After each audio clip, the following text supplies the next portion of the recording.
We played hide and seek for hours, raised our shadows among the pines. So offshore, playful and free, without a care in the world. I was one rich little girl, daydreamer, kidnap me. Take me back, all the way back to them days, running around in a gown and a crown, barefoot.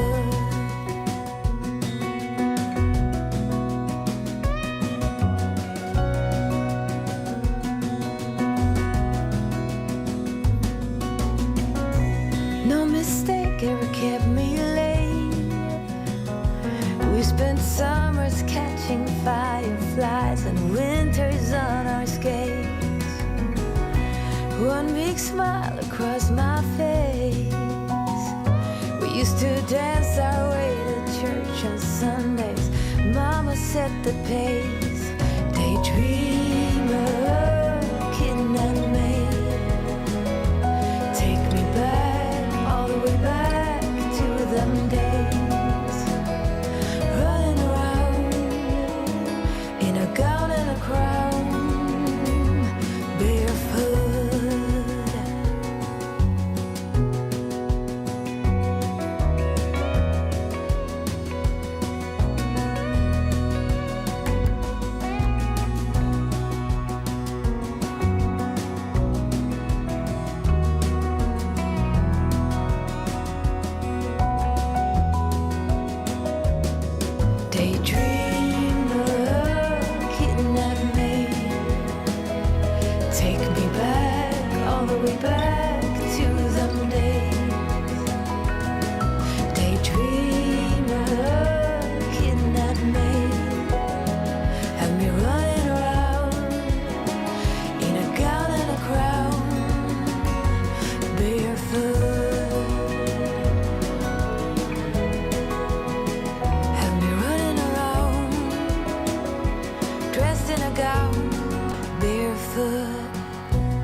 Rodney, happy Tuesday.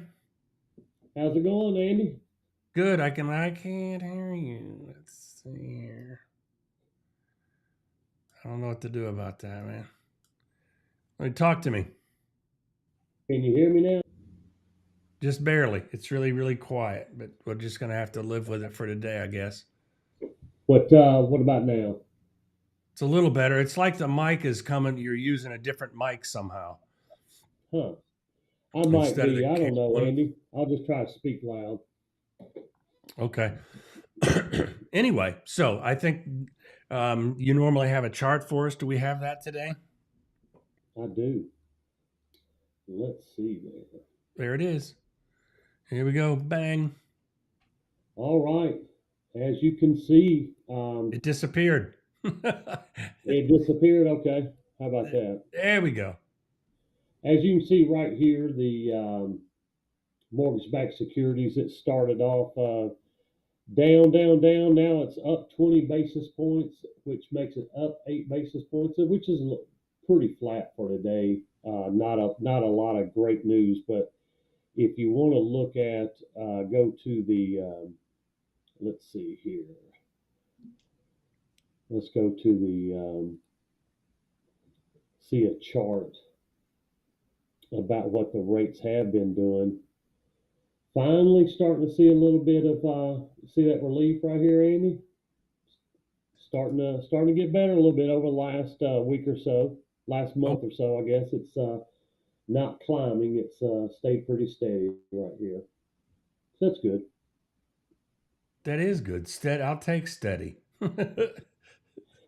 You can, yeah, I mean, you can just see where, down in here, that where it was just climbing so much that finally it's tapered down a little bit and just settled down a little bit. It's still very volatile.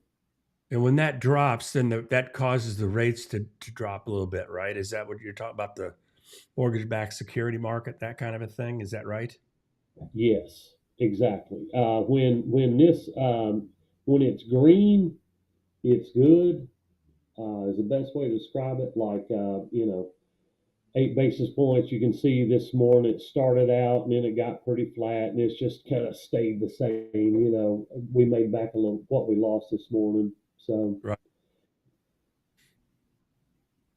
And it so doesn't, it doesn't give you a long range forecast, but it definitely tells you what it's doing immediately. And that for us, that's what we need for our clients is to be able to tell them what the market's doing now because most clients don't have 90 days or 120 days to lock a rate. right. And it just jumped up to 11. So I imagine that goes on all day, doesn't it? It changes. It's just like a stock. It's what that is. It's the mortgage-backed security. No kidding. So see, and that's good. That's good to stay on top of. I was thinking. Thank you for that, Rodney.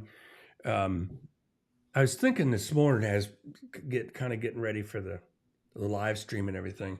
And one of the things that pleases me, we're starting to get our footing on how this all works and get a bit of a personality, which in my case could be a detriment.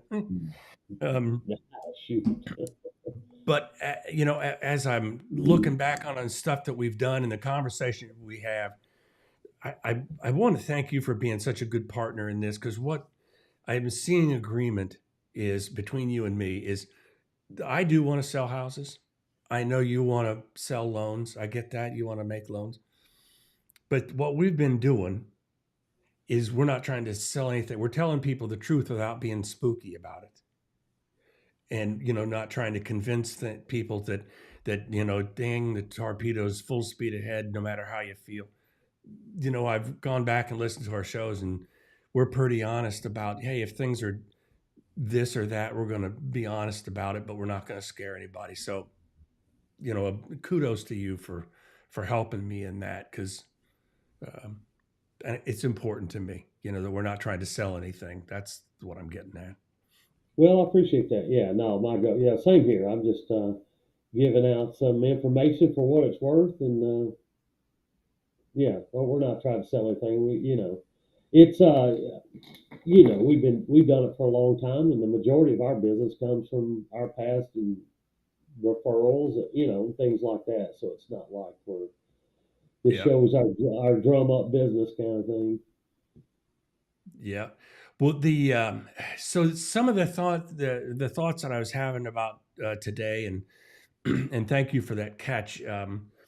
For anybody that listens to the hey Angie, for anybody that listens to the replay, I send out notes to Rodney before we do the show so we can have some agreement on what direction. And I apparently sent a link that was like, and this is like funny, 2 or 3 months old, which is ancient news. It was. And he goes, "Hey, this is in July, which, years past. Yeah, you're okay. Well, we may want to pull it up just to see what it said in July, and because when I looked at it, let's do that. Pull that thing up, because I think in July they predicted that the rates by the end of the year was going to mid fives. you know, and Here's I'm like, yeah, yeah, this. it's doubled your projection as far as how far they went up. Oh yeah, see, I see that down there now, Daniel Hale, and this is Realtor.com, and they do a real. There's a few different folks that really are really good with data. Realtor.com is real good. Redfin is good. Zillow is really good with data, and of course Fannie Mae. Those government entities. But anyway, so this is what Roddy was talking about. I sent this link and hadn't paid attention to the June 13th date. You can see down there on the bottom. Where is it? Oh, it's not showing it. Interesting. That's my system stripping that. Anyway, this was published on the 13th. So here's what they said June 13. Expectation, the forecast update is this existing median price increase was going to be 6.6 versus 2.9. Is that what I'm saying? Yeah. Existing home sales down 6.7, and that was the update. That's their revised since this 6.6. Existing home for sale inventory up 15%. Boy, is that wrong. And mortgage rates. There you go. This is what caught Rodney's eye. It's going to be up to 5% over the by the end of the year. No. You're over 7 now. And I'm not laughing because it's funny. It's just that's how much things can change in like 2 months. Our this market is fluid. It is fluid. It is changing every second, and as we've dove into this, your numbers that you always talk about, the month over month, the year end over year end, the rolling 12 months or whatever. Yeah. If our home prices are dropping, 19% this month, and then you add it into all the pluses that it's had before now, it comes out to 0.01% negative, but really they're dropping, they could be dropping a lot faster. It's just because all those old numbers are still figured in there for the positive. So yeah. I say all that to, if you're, if anybody's considering buying or selling, that this is where your agent comes in handy with up to date, knowing what your market's doing. Right. Not from 2 months ago, And that brings me kind of to an important point for anybody that's listening to this. I did a video a couple of weeks ago. By the way, just a quick update. Rodney and I we didn't do a live stream last Tuesday, and I'm sorry about that. I missed that, but I had gone to a high school reunion and ended up with COVID. And for anybody that's had that, I'm sorry for, not taking it seriously, because COVID is a drag. Anyway, it is a drag. Back to the thing. So what I wanted to point was, so a couple of weeks ago, I did a video on the effects of 20 and 21, and the title of it, I changed it, but it was originally titled 21 was an outlier, not a benchmark. And what he was getting at is really good. It's a good perspective. I hadn't thought about it. So for anybody that's coming into the market, thinking about selling, we know that, hey, we'll get to that, Angie. We'll get to that in a minute. She's asking a question about prices dropping. Anyway, so we were talking about, I'm having a snafu on this end, so bear with me a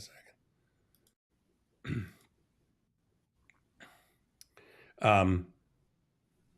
Anybody that's getting ready to do some business in real estate currently, what's happened is over the 20 and 21 timeframe, being an outlier, meaning those were aberrant numbers. That's a market that nobody could have predicted, nobody could keep track of, and nobody could make sense of it, including the government. You know, they thought everything was going to, back in 2020, everybody was convinced that the housing market was going to shut down and crash, you know, back in the day.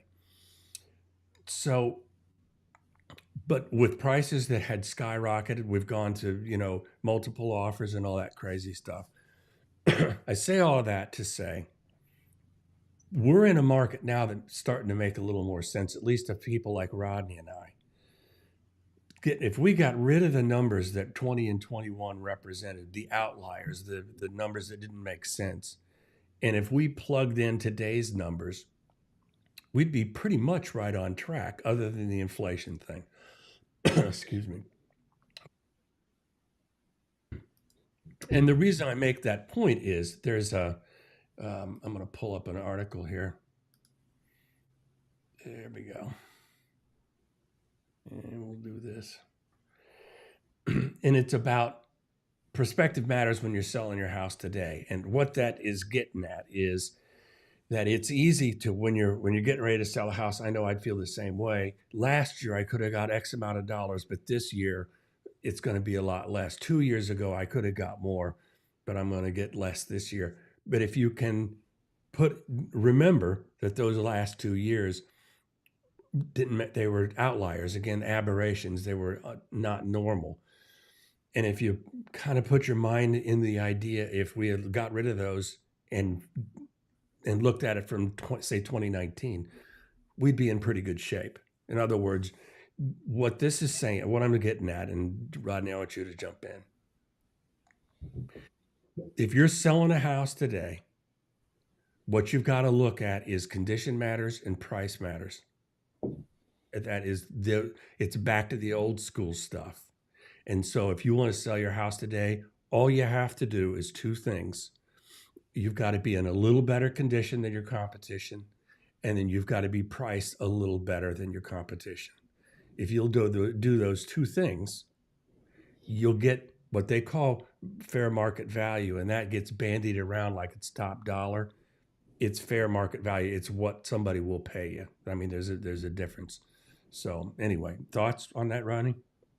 Well, it makes sense. It makes total sense to me, because it's what, kind of our thing is, we're back to basics. That's some of the sayings around here, and outside of we're not participating in the recession kind of sayings, that you're exactly right. The houses we see still sell fast around here. I don't always know about the condition, but I do know they're priced right. Mm-hmm. And when they're priced right, it's not even that. We still, as of a couple of weeks ago, I was still seeing people putting multiple offers in on houses that were priced right, and getting full value. There still was inspections and appraisals, all that. It wasn't like it was, but they priced right, so they kind of created their own bidding war, if that makes sense, in a normal market. That's exactly right. And because in the past, I don't care what, I mean, you could have put a tent up, a canvas tent in somebody's yard and sold it with multiple offers. I'm exaggerating, but I mean, it was competition for everything that got listed. And what Rodney's talking about, and this is something that he and I are familiar with over the years, is that you create your own environment of a multiple offer by pricing it correctly. Because these days, pricing it correctly a lot of times looks like quite a difference to a seller. You know, I mean, when you're getting 30 and 40% over what it should have been a year ago, year and a half, this year, that's just not happening. So pricing it properly means you've got to pay attention to the competition, where in the past, recent past, you didn't have to do so quite so much. You know, that was not so important. But that's the whole point. So when I'm talking to clients, I'm trying to help them remember that, you know, now we're in a little, I don't want to say a normal market because that's not completely right, but it's less crazy than it was the last couple of years. And the last couple of years, I guess the bottom line is sellers, for lack of it, and I mean this respectfully, they kind of got spoiled. I'm not going to anything. And if you want to come see the house, well, I don't know, thanks, you know. Well, the spoil. I mean, so they were just doing what they, is doing what any seller would do in that market, is just taking Yeah, advantage of the market. yeah, They were eliminating every convenience for them, I mean, or adding conveniences for them and cutting it out for everybody else, and then getting top dollar too. yeah, I yeah. mean, And being kind of tough on buyers, because when you have the pick of the litter in terms of buyers, you know, cash, no contingency, you can be kind of tough, but you can be picky, you know. yeah, And exactly. if I was selling my house in that market, I'm telling you, guilty, I would have done the same. I'd have done the same thing, you know. Right. I Yeah. would have. But that just puts buyers. I've seen where it's hard on buyers. You know, this last couple of years. Well, not so much anymore. It is with rates. I get that prices are still up. But so let's talk about the comparison on the prices being up.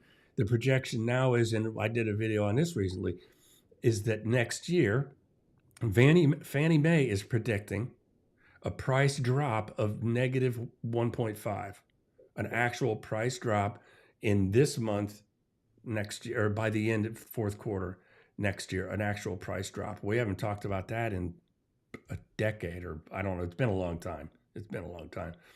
So when you say that, let's say a house is worth 500,000 today, they're saying Yes, it's going to be worth 98.5% 1.5% of less. that in 1 year. Yes, So what? 1.5% less. That's what they're saying. Yeah. Okay, so it'd be, yeah, I mean, $7,500 off. Yeah, 75. It would be, yeah, $7,500 off in 1 year. Seventy five Correct. hundred under five That's hundred. right. And that's Fannie Mae. Now, but what we have to remember is, if you remember back in February, March, April, Zillow, and all the rest of them. I mean, again, I got a lot of respect for Zillow. They do data really good. But they were talking about a 20% increase in price year over year. Then they were talking about 18% year over year price increase. And then in May, it got to like 12, 13-ish, you know. And then we got to June and July, to where they said it was going to be a 1.4% increase over the year. So when we're throwing numbers around that, or, you know, if I'm pulling up numbers that Fannie Mae projects, you know, the negative 1.5, that is not carved in stone. The one thing Right, we yeah. figured out is this is like free flowing, you know. I mean, these are the only people, like weather people, they get to go, huh, look at that, we were wrong. Hmm. Sorry. Right. It's basic, yeah. These basic numbers are for us to talk about because they're going to be revised next month. Because we Right. have mentioned every one of these numbers, and then it's and we just talked about what different people say, but it's right on track. I mean, like you said, it's fell. Okay, they're only going to go up 20%. Now it's 16. Now it's 12. Now it's 9. Now we're at negative 1.5 for a year. So Yeah. And that's what's thrown off. That's what, when you look at the bigger picture, and I find this, I keep coming back to this because I find it's so interesting once I got my head around this. When a data set is telling us that the prices are going to go up 13% based on year over year, that's one number. But what if prices dropped 4% from the month before? I mean, you got to slice it up. They were talking about narrower data sets, there were more touch points to pay attention to. And there was a guy said, that's why the feds are going wrong, because it's not granular enough. Yeah. And so I find that interesting, because it's easy to do a head fake. Well, the price is going to be up 10% next year. Well, not according to the month over month. That's why I've really started to pay attention to that. I have a question coming up, Rodney, but since we're in this space, this is, let me pull this up. Bing. This is the weekly housing trends view that ends October 8th. Is that last Friday, Thursday, Friday? Yeah, today's like the 17th or something today. End of last week. I'm not looking at my calendar, and when I'm running this thing. All right. So here's what the new data that's coming up. That's current. And these are going to be the changes year over year. Hopefully you can see that. Let me blow this up a little bit. Mm-hmm. All right.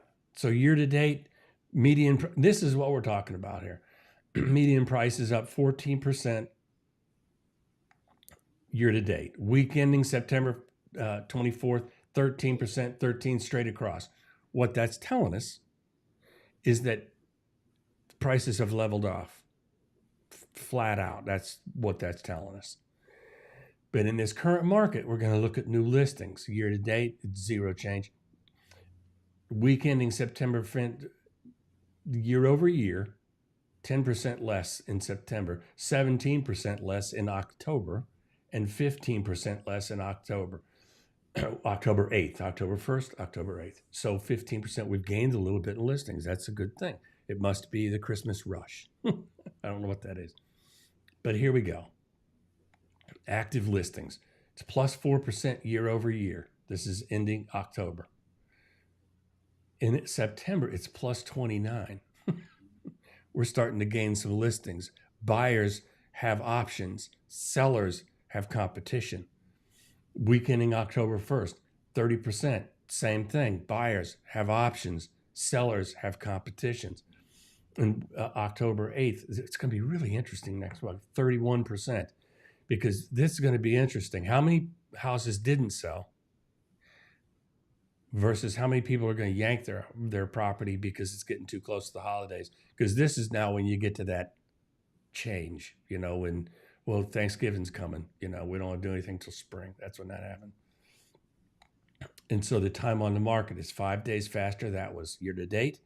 6 days slower in September, 6 days slower in October, 7 days slower in October. It just tells you, that it is slowing down. It is slowing down, man. Yeah, when the listings are going up and days of market's going up. Now I know you say, well, 6 to 7 isn't that big, but think about if there's 1 million homes on the market, there's 1 million more homes on the market that an extra day or two or whatever that is, and several days for some, So that is that's it paints a picture, doesn't it? Yeah, well, that's a lot of days. That's a lot of people not buying. It's a huge change in the market, and it's it is what it is. I'm okay with that. Yeah. Look, and I think people's got to get used to this market, right? With the rates being up and the home prices over the last year or so, and then so many first-time home buyers getting beat out. But you know what? Our rent situation in our area is so bad. I'm like, rent is still 100% interest, Andy. You know what I'm saying? And we're talking about this 7%. And when I think about somebody at buying, okay, and it's not, I would 100% agree that this is not the best time in the world to buy. With rates being up, with home prices possibly inching down some. But it's still, if you have renters, if you're a renter, you're still paying 100% interest. So if you can afford a house, it's still not crazy to go and buy right now in order just to get out of this rent mess that we're seeing in our area. And I know I've seen other rent articles like in always New York seems to have rent issues and all, a lot of these other big cities, but our rent's ridiculous around here.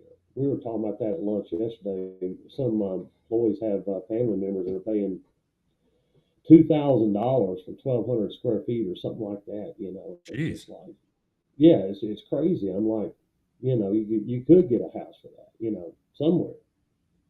So anyway, that Well, was my point. let me ask you a question. I know I sound like a ghostly voice off screen. Um, there was an article that I read, and it's in CNBC, and it's basically it says rates are tough, but now it's harder to qualify for a home loan. What does that? And I'm not bringing this up. I'm not trying to scare anybody, but I think people would appreciate the truth. What does that mean when it says it's harder to qualify for a loan now? Well, I mean, one, the blanket statement is going to be true just because your rate went from 3.5 to 7, or whatever it started at, right? So your interest is almost doubled. So that makes it harder to qualify. Just that alone, with your payment, affects your DTI, your debt to income, things like that. So that's going to make it harder to Right. qualify. Um, Fannie Mae, I think there's been some DU releases, desktop underwriting releases, that's toughened up underwriting a little bit. I think the 95, in my opinion, the 95% loan was hit a little bit. It's harder to get some of the higher front end ratios approved. What desktop underwriting was taken months ago is a little bit more conservative than I say today, but nothing crazy. I mean, there's always those DU adjustments to the underwriting. So it's just harder to qualify from the simple perspective that one is your payments went up, right? Right. And um, I think the biggest thing is people need to feel comfortable about their jobs. I think that's probably got people more because when the economy's good and people are there's job availability, you're not as concerned about, well, if I lost my job, I'd go down the street. I know 10 people would hire me.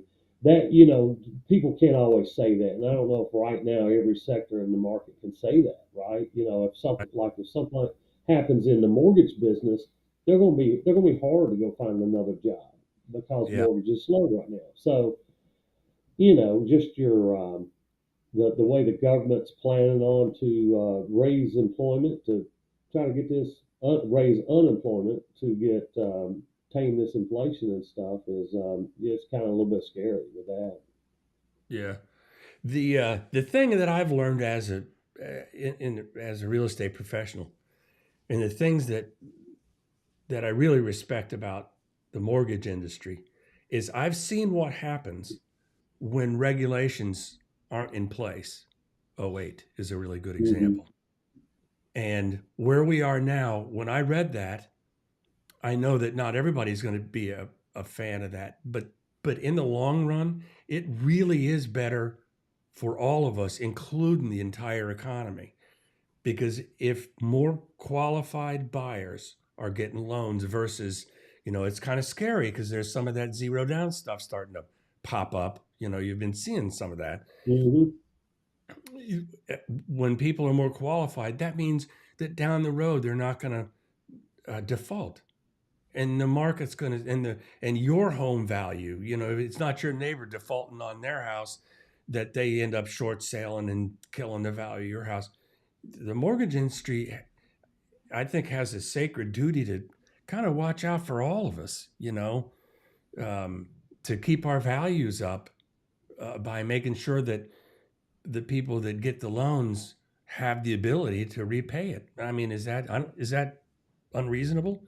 No, and I think the government did a good job with that. Since '08, when they come out with qualified mortgages or the crash, what the banking crash. Since then, government come out. I think it was part of that Dodd-Frank stuff that come out with about qualified mortgages. Um, but anyways, the qualified mortgage piece basically means for us to sell something on the secondary market, it has to criteria, pay stubs, all these things that make it to where you sell these in mortgage-backed securities, and they do not include, these zero down programs, 80/20s with high interest rates. That's going to 2 years, that's going to adjust to a 15% interest rate, things like that. So yes, the mortgage industry cut that out very well, and everybody's getting QMs or qualified. Yeah, I over the past few years, of all the houses that I've sold in probably the past 6 years, especially working with you, I think we've been working together, 6 or 7 years. Something it goes back a minute, but none of them, all the buyers that were qualified were prepared. That's what I'm saying. Because before then, there'd be times you'd be like, they'd be ready to go, and then all of a sudden they weren't. But these last few years, real solid buyers, and I just think that's good for the economy overall. I just thought that was really good news. Want to address a couple of things from that Angie's throwing out here? I'd love to voice. We got to get her on the show 100%. one of these days. Angie, would you be willing to come on the show one day?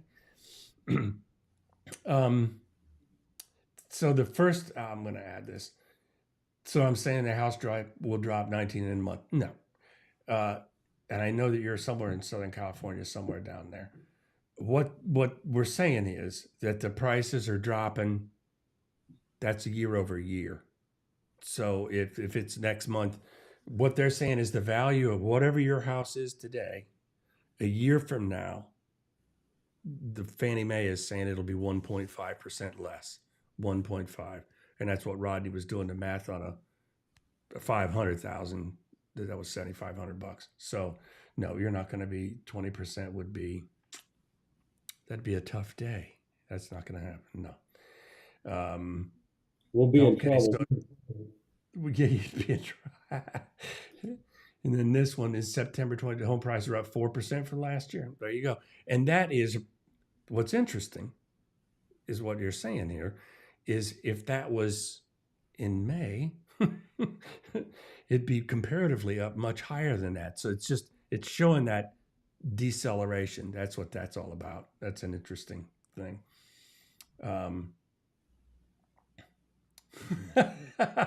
Come on, she said, see that? No way, I'd be the dummy on the show. You would not. No, Angie, this you would. No offense to Andy, but you'd be the class of the show.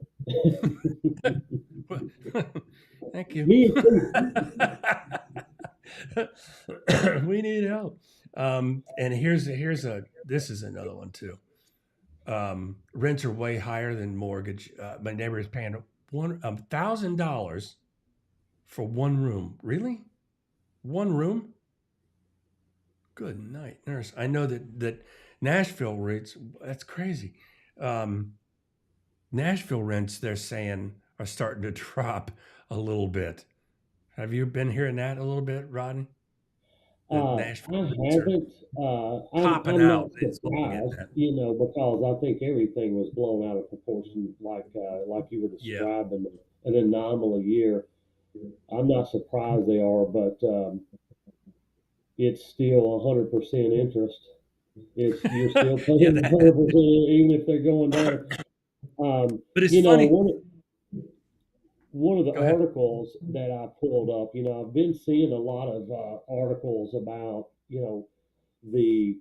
all these people that bought, rushed to buy, are regretting it.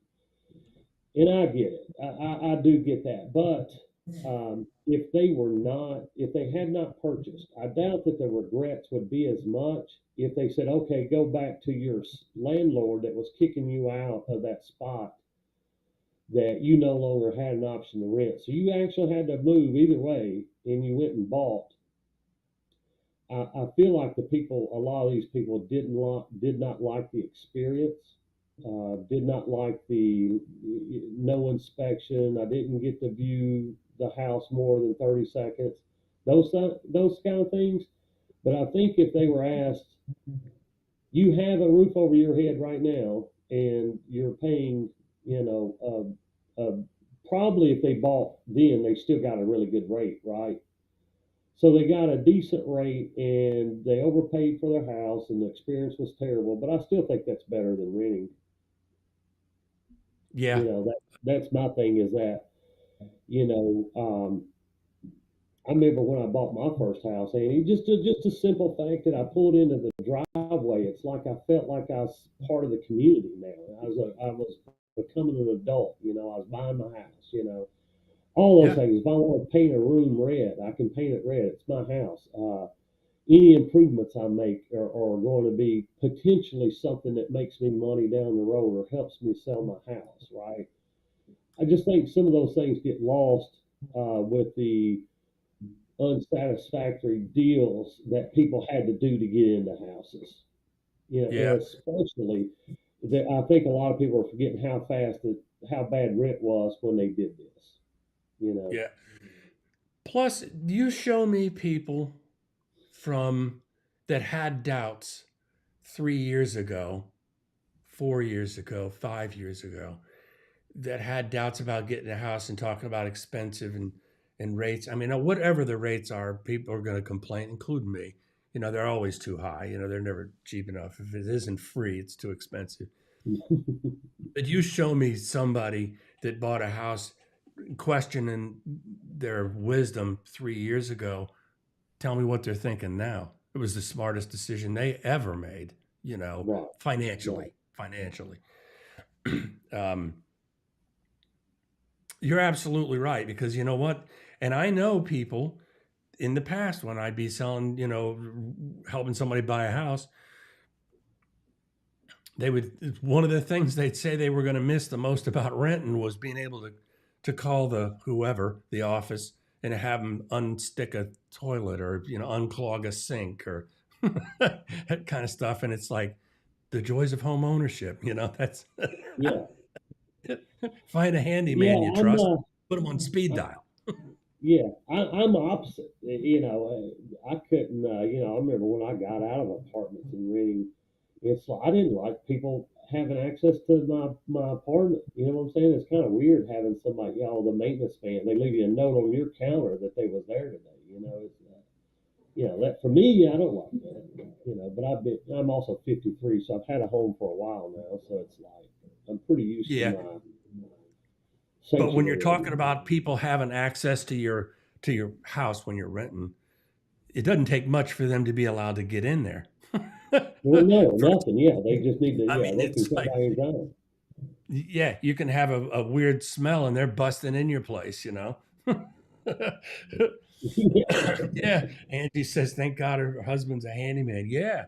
What's his number? We need, you know, come on. We Yeah, need a no handyman kidding. out. Um, I that's have to tell interesting. my Yeah. wife all the time. I said, don't confuse me not doing it with not knowing how to do it. Right? I'm just spoiled, Andy. You know, on my time off, I'm like, I ain't fixing nothing on my time off. I'm either playing golf or messing with my family or something. I'm doing what I want to do on my time off. It ain't fix something on the house. I can guarantee you that. But when I retire, I'm gonna have to do that stuff because I won't be able to afford it anymore. That's fun. Honey, do you know how to fix this? I do, but I'm not gonna. That's Exactly. basically. Well, I just wanted to. What a fun day, Angie. I really appreciate you being around and helping us out with this thing. There was one other thing that I wanted to add, if you don't mind, Rodney. Um, here we go, and this is going to be kind of the final note on what we're headed into. Oh, look at that. There you go. Okay. There we go. Kind of the final thought as we're heading into to this week and every week we get to do updates on this, just like Rodney said, you know, none of the numbers that get thrown around are carved in stone, which is what keeps my interest in this business, you know. But the latest on supply and demand uh, fuels the fire for everything that's happening from inflation, recession, housing, the cost of your car, cost of milk that they're throwing around over in England, apparently, right? Did you see that? I'm sure you did. But No. on supply and demand, here's what we've got. There's a company called Showing Time. It's now owned by Zillow, but these are companies that schedule showings for agents when they're doing buyer tours. And one of the metrics that they measure is how many showings are taking place year over year. So we're talking about prices and all that kind of stuff. Well, showings is what they call a leading indicator. If showings are down, what's the fallout of that? There's probably going to be fewer homes sold. That's a leading indicator on that. And so where we are currently, and this was dated recently, I can't seem to find the date, but I know it was recent. Showings are down 12% year over year, and active listings are up, call it 27% year over year. And all this is getting at, the bottom line is, there's way more houses to look at, and there's fewer buyers out there looking at them. So the buyer pool is not nearly as dense as it was. There's more houses to choose from. And what this message should tell anybody that's looking for a house is that don't be afraid. And I don't want to use the word lowball. That is not what I mean. But if you see a house that you like, don't be afraid to start off with an offer that seems comparatively low from like a year ago or a year and a half ago. Don't be afraid to bargain is what I'm getting at. Does that make sense, Rodney? It does. It does. And what I'm saying is that's what it is today. And it's going to be, other than people pulling their house off the market, when we'll leave this as a final note, as well as what Rodney has to add. Over 17 years, and that's not a bragging thing, it's just endurance. I haven't died, that's all it is. Over 17 years of real estate, what I've learned in the holidays is this. There's two things you need to make a transaction happen, a buyer and a seller. But during the holiday season, especially starting here in a couple of weeks, when it pops into November, all of a sudden everybody thinks, Thanksgiving is a month long. It's not just one day, it's an entire month. Buyers stop looking, meaning people that aren't serious aren't looking for decorating ideas any longer. They'll wait till next year. And so the buyers that are out on the market, meaning getting shown homes, your hit rate goes way high. The people that are out looking homes starting, say, November 1st, I would say now, that's a little bit quick. Beginning in November until after New Year's, the percentage of buyers that are serious, willing, and able to buy, they have a motivation to buy, is very high, very high. Where in the summer, if it's 2 out of 10, I'll bet you it's 7 out of 10 are ready to pull a trigger. On the flip side of that, for people that have listings during the holidays, and I think I've said this before, if you're selling during the holidays, willing to show in the cold during the holiday season, you're motivated as a seller. You've got to sell that house for one reason or another. It's important to you. You're motivated to do it. So if you're a buyer or a seller, your agent is going to be pretty happy because the hit rate goes way up during the holiday seasons. Do I have that right, Rodney? Yeah, I mean, typically out in a normal, whatever you call a normal market anymore, the fall is typically a great time to buy a house. Um, hadn't that been always been the case? It's always you get a few more before. Now I'm calling this period. I'm thinking this fall period probably ends closer to Thanksgiving. In a couple of weeks. Yeah. Let's say from like right now would typically be a good time for a buyer to get a decent deal on a property because there's typically some inventory out, and like you said, it's if you're not really serious right now, you're not out fooling with it. Right. And yeah. And so if you've got a reason and your motivation is high in the next couple of months, your competition from a buyer side is going to be less because there's just fewer buyers out there. But if you do have competition, it's going to be stiff. Just like you said earlier about the house that still getting multiple offers that's priced correctly. Yeah. You know, that's nothing. This is stuff I'm used to. I'm, Yeah. I don't know if it's good, bad, or indifferent, but man, I've been here. Well, this was great fun. Great fun. Angie, thank you for being a part of this. You're just a special part of this whole thing. So, Rodney, what thoughts you got to leave us, sending us off into the balance of the week? Not, not to touch on a topic that you talked about earlier. We had one of our employees buying a house, and they had closed on a construction loan that they did, and the investor was looking at their year-to-year income, and that's what we said. Is like, well, hey, look at 18, 19. But if you want to look at 20 and 21, just realize these are anomalies. These are not normal years in a mortgage market. We're getting kind of back closer, further away now than we was, but in a normal market, the pay range is not like it was over the last couple of years.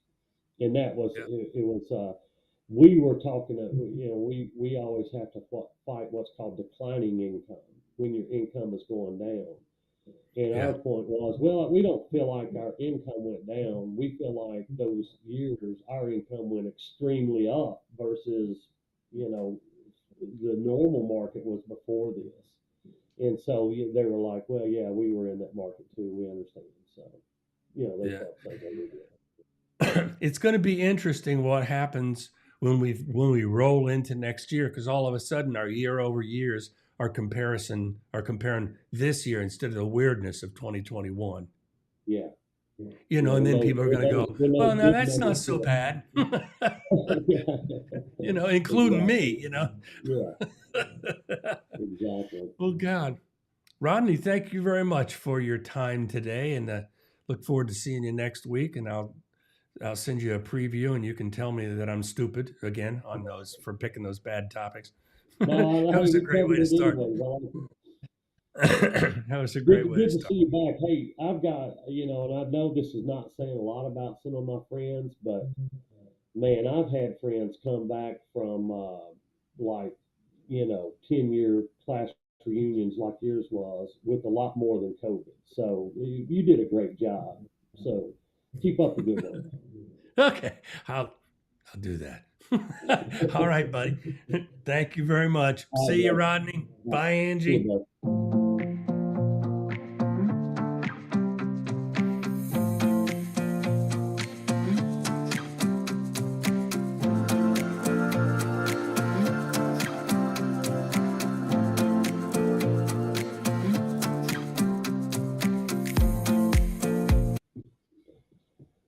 I don't know what it is with my mic. Whoops.